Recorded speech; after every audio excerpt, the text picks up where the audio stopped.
British अधीनता का दौर बहुत कठिन था।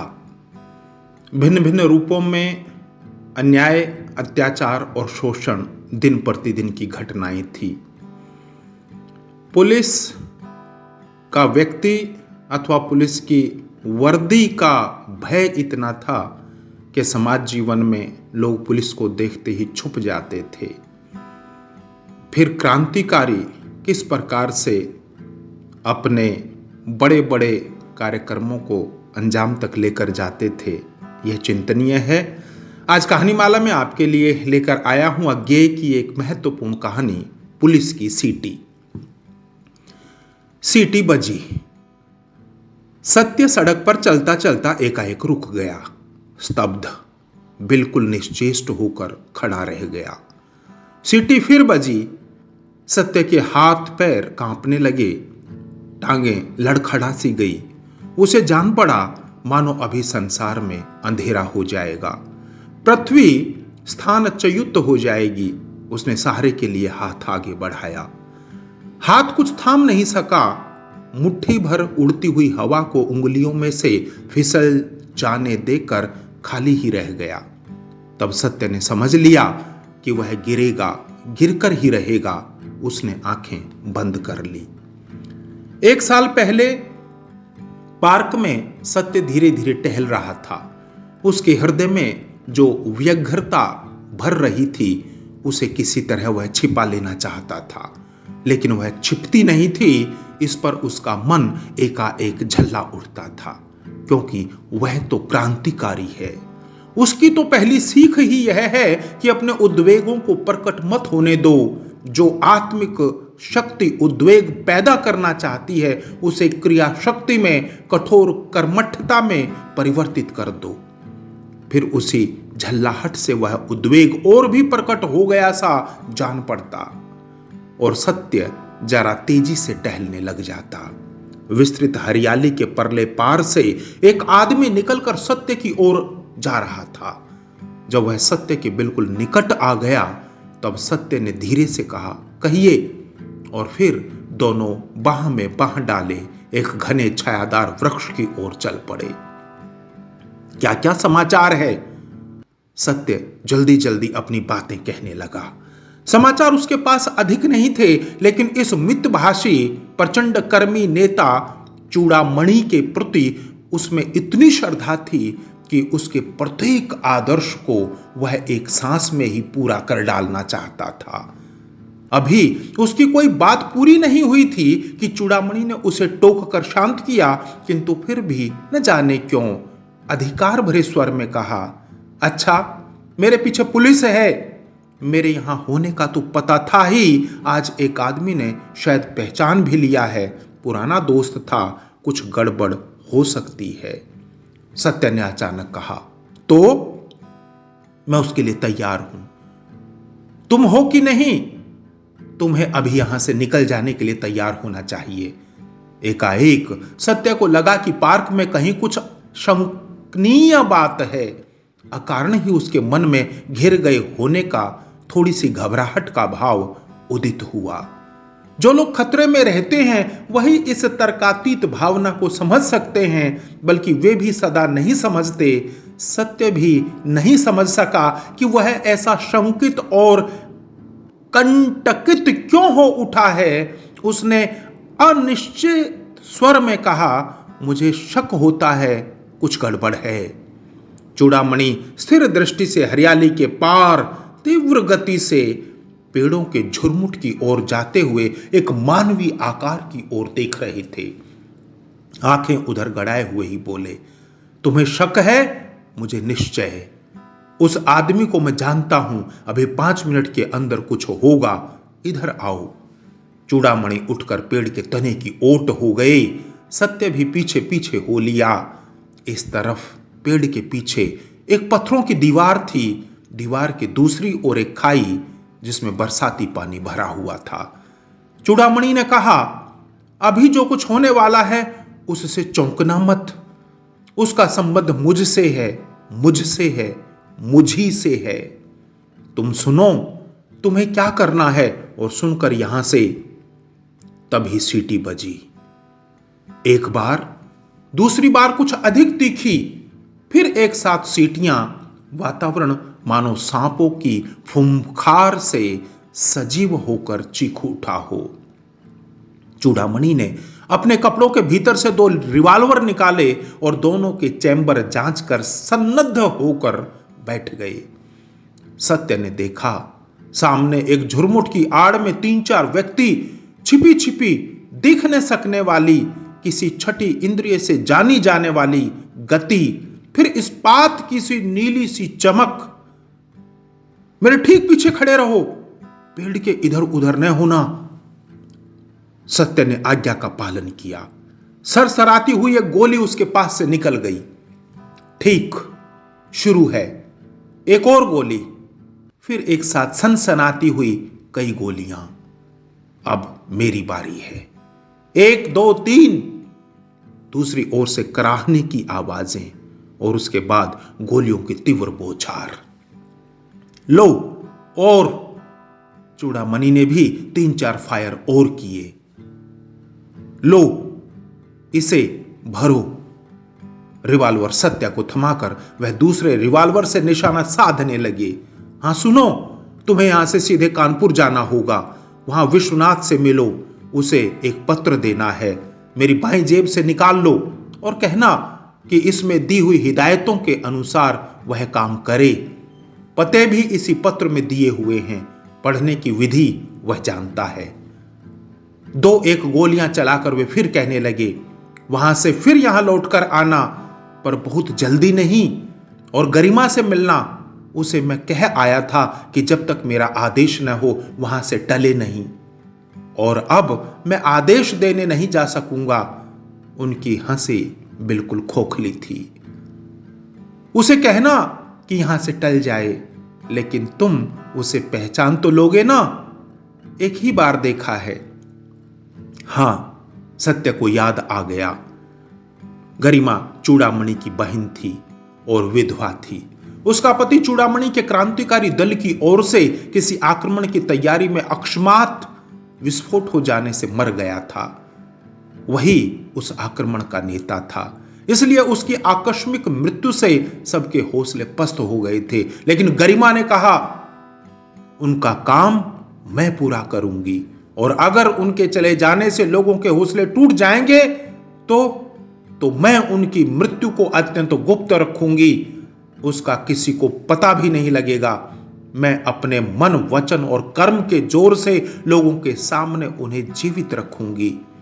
आप लोग इसमें मेरी सहायता करें। सत्य ने गरिमा को केवल एक बार देखा था, पति के देहांत के अगले दिन प्रातः काल के समय। उस समय वह स्नान के उपरांत एक ऐसा काम कर रही थी जिसके एक क्रांतिकारिणी द्वारा किए जा सकने की बात सत्य ने कल्पना में भी नहीं देखी थी।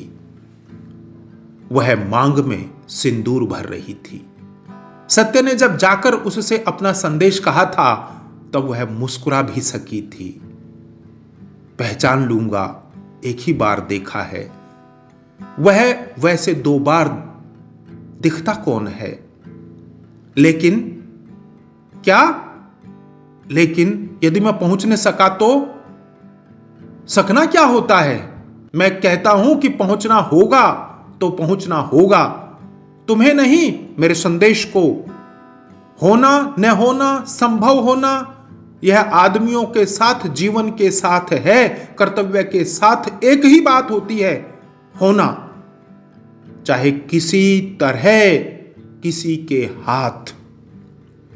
गोलियों की बौछार फिर हुई। अच्छी बात, तो गरिमा से कह देना, यदि वह न माने कि तुम मेरा संदेश लेकर आए हो, तो उसे याद दिलाना कि हरनोटा गांव के पास उसने मेरी बाह पर पट्टी बांधी थी, तो उसमें एक फूल भी बांध दिया था, और वह फूल। फिर गोलियों में तीखी बौछार हुई। चूड़ामणि ने धीरे धीरे निशाना साध कर उत्तर दिया। दूसरी ओर से फिर बौछार हुई, लेकिन गोलियों का शोर कराहने की आवाजों को छिपा न सका। इसे भरो, वह मुझे दो। सत्य चुपचाप दूसरे रिवॉल्वर में कारतूस भरने लगा। और कितने राउंड हैं? 22। 10 अलग करो। अनैच्छिक क्रिया से चलती हुई गोलियों में धमाके गिनते हुए सत्य ने चूड़ामणि की आज्ञा का पालन किया। गोलियां चलती रही। दूसरी ओर से फिर कराहने का स्वर आया और फिर उसके बाद एकाएक गोलियों की तीखी उत्क्रुद्ध बौछार। किसी अफसर के गोली लगी है। कैसे?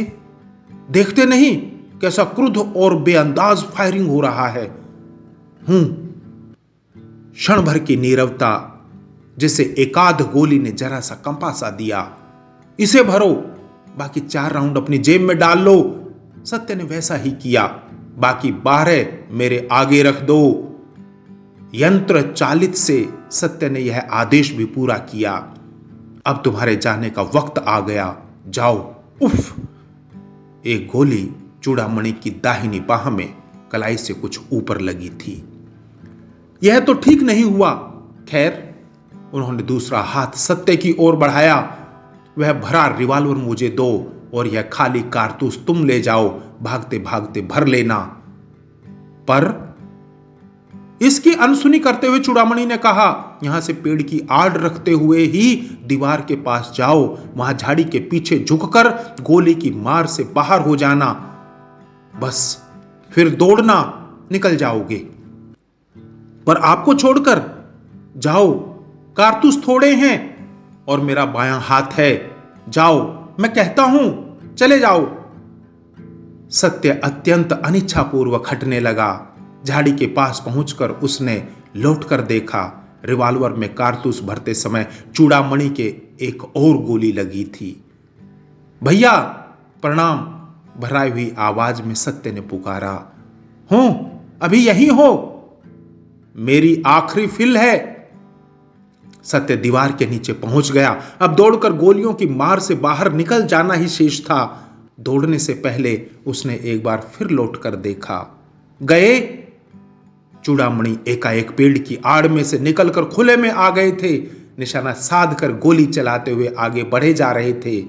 कराहने की आवाजें, उसके ऊपर चूड़ामणि का कृत निश्चय से गूंजता हुआ स्वर, और लो, और लो, और यह लो, सिर्फ आखिरी राउंड मेरा है। चीखें, कराहने का स्वर, फिर और तीखी दर्द भरी चीखें। सत्य दौड़ा और गरिमा से कहना, वह फूल अभी तक मेरे पास है।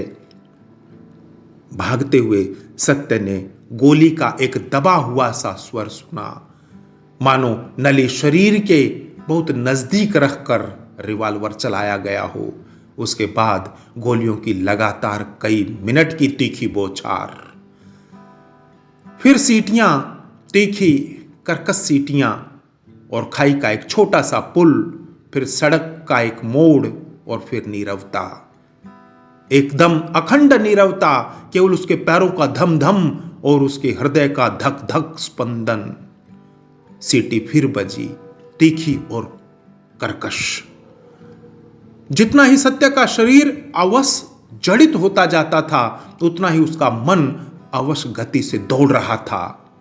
गरिमा की आंखें कैसी थी?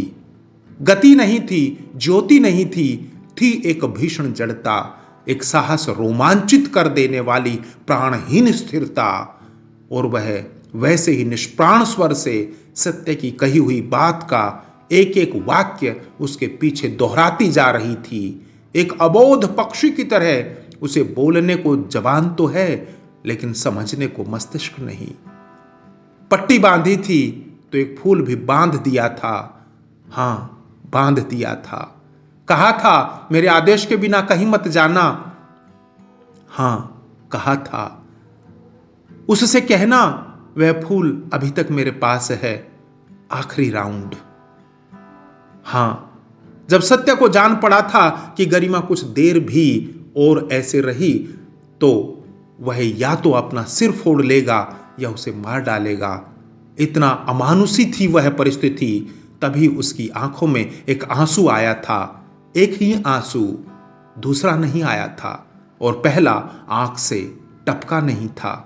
लेकिन दोबारा उसने कहना चाहा था, राउंड मेरा है। तब उसकी आवाज बदल गई थी, टूट गई थी।